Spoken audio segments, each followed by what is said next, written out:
Hello students, मैं अरविंद आपका अपने YouTube channel M study point पर स्वागत करता हूं। जैसा कि थंबनेल में आपने देखा कि एग्जामिनेशन के अब बहुत ज़्यादा डेज नहीं बचे हैं। मैक्सिमम आपके लेस देन 100 डेज ही रिमेनिंग हैं आपके अपकमिंग बोर्ड एग्जामिनेशन में। तो क्वेश्चन है, अगर आपने अभी तक कुछ नहीं पढ़ा है या फिर थोड़ा बहुत पढ़ा है तो क्या आप अपकमिंग बोर्ड एग्जामिनेशन में एक गुड स्कोर अचीव कर सकते हो? आंसर है जी हां, बिल्कुल। You can achieve good score in your board examination. बस आपको कुछ स्ट्रेटजी, कुछ मेथड्स यूज करने हैं जिनके बारे में मैं आपको वन बाय वन इस वीडियो में बताऊंगा। तो वीडियो को लास्ट तक देखें ताकि सारे डाउट आपके क्लियर हो जाएं। तो फर्स्ट थिंग आपकी जो है वो है कि पॉजिटिविटी। अगर आप अपने एग्जामिनेशन को लेके पॉजिटिव हैं, आप नेगेटिविटी के शिकार नहीं हो रहे हैं। मोस्टली बच्चे नेगेटिविटी के शिकार हो जाते हैं क्योंकि जैसे जैसे एग्जाम पास आते हैं हमको लगने लगता है कि हमारे तो कोई तैयारी नहीं है, हमको कुछ भी अच्छे से याद नहीं है। तो इससे आपको बचना है। बेटर हम अंडरस्टैंडिंग के लिए एक एग्जाम्पल की हेल्प से समझते हैं कि आप पॉजिटिविटी को कैसे क्रिएट कर सकते हैं। कहीं पर एक मेढकों का झुंड था, बहुत सारे मेढक वहां पर थे। उन मेढकों में से 2 मेढक किसी गड्ढे में गिर जाते हैं। ओके, बाकी जब वो मेढक गड्ढे में गिर जाते हैं तो वो नीचे से ऊपर आने के लिए अपने हाथ पैर को ऊपर की तरफ को कोशिश करते हैं, मींस ट्राई करते रहते हैं। तभी ऊपर जो मेढक थे वो मेढक नीचे उनसे कहते हैं कि तुमसे ना हो पाएगा, तुम ट्राई मत करो, अब आप लूजर साबित हो गए हो, गिर गए हो, तो आप ऊपर नहीं आ सकते। बार बार कंटिन्यूअसली वो मेढक ऐसा कह रहे थे ऊपर से। फिर उनमें से एक नीचे वाले मेढक ने सोचा कि बात तो ठीक है, और उसने अपने हाथ पैर चलाने बंद कर दिए और वो कंटिन्यू हमेशा के लिए उस गड्ढे में नीचे गिर गया। बट जो सेकंड मेढक था वो कंटिन्यूअसली अपने हाथ पैर चलाता रहा और लास्ट में कुछ देर के बाद वो मेढक ऊपर गड्ढे से बाहर आ गया।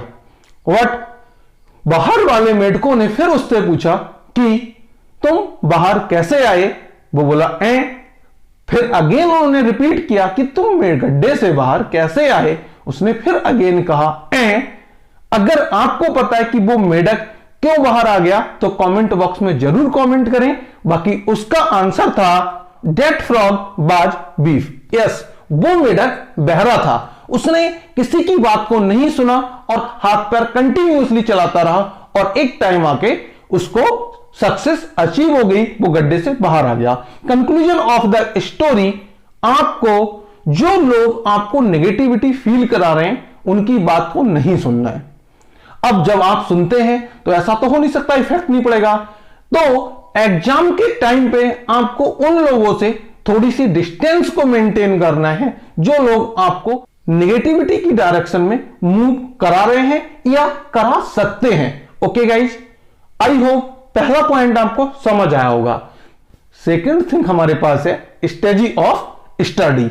यस, स्टडी, क्योंकि लास्ट के 100 डेज में हम पूरी बुक्स को अब कवर अप नहीं कर सकते। तो आपको एक बेस्ट स्टडी चूज करनी है जिसके थ्रू आप गुड मार्क्स अचीव कर सकते हो अपने बोर्ड एग्जामिनेशन में। स्टडी क्या है? जिस सब्जेक्ट की आपको प्रिपरेशन करनी है उस सब्जेक्ट का सबसे पहले आपको सिलेबस निकालना है। अगेन, सिलेबस में जो टॉपिक आपने पढ़े हैं उन टॉपिक को सिलेक्ट करना है। पता है जब आपने अच्छे से नहीं पढ़ा है तो वो टॉपिक ऑब्वियसली बहुत सारे कम होंगे, बट फिर भी आपको सिलेक्ट करना है। अगेन, जो टॉपिक आपने बिल्कुल नहीं पढ़े उनको भी अंडरलाइन करना है। इसके बाद आपको लास्ट 10 ईयर के प्रीवियस पेपर उठाने हैं जो बोर्ड एग्जामिनेशन में कंटिन्यू आ रहे हैं। अगेन, उन पेपर्स से आपको चैप्टर वाइज वो क्वेश्चन सिलेक्ट करने हैं जो क्वेश्चन कंटिन्यूअसली किसी ईयर आए हैं या एक से ज्यादा टाइम वो रिपीट हुए हैं। ओके गाइज, ऐसा करने से आपको क्या फायदा होगा इसको भी हम समझते हैं with a example.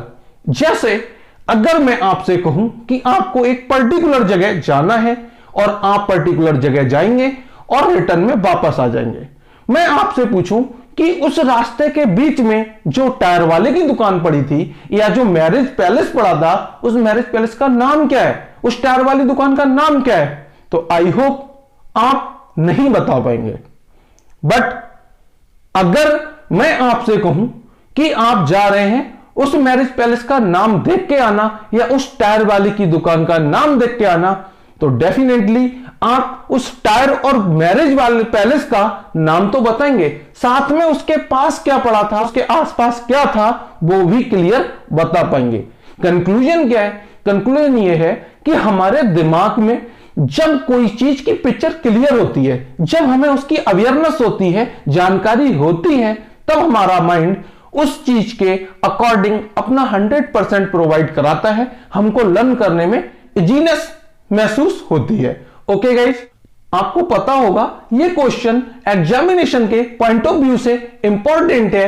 That's mean आपका माइंड उस क्वेश्चन पे अपना 100% देगा और वो क्वेश्चन आपको अच्छे से लर्न होगा। उसके आसपास के कुछ क्वेश्चन भी आपको लर्न हो जाएंगे। पूरी बुक आपको लर्न नहीं करनी है। लास्ट थिंग है आपका मेथड ऑफ स्टडी। तो स्टडी का मेथड क्या है? मेथड आपको बस सिलेक्ट ये करना है कि माइंड को कन्विंस कराना है कि स्टडी के लिए आप बैठ पाए। यस, सबसे पहले आपको कुल केवल माइंड के लिए कन्विंस करना है कि केवल 10 मिनट पढ़ना है, इसके बाद हम फन करेंगे। यकीन मानिए, अगर आप इंटरेस्ट लेके पढ़ाई कर रहे हैं और एक बार 10 मिनट के लिए आप बैठे तो आप 10 मिनट में उठ नहीं पाएंगे।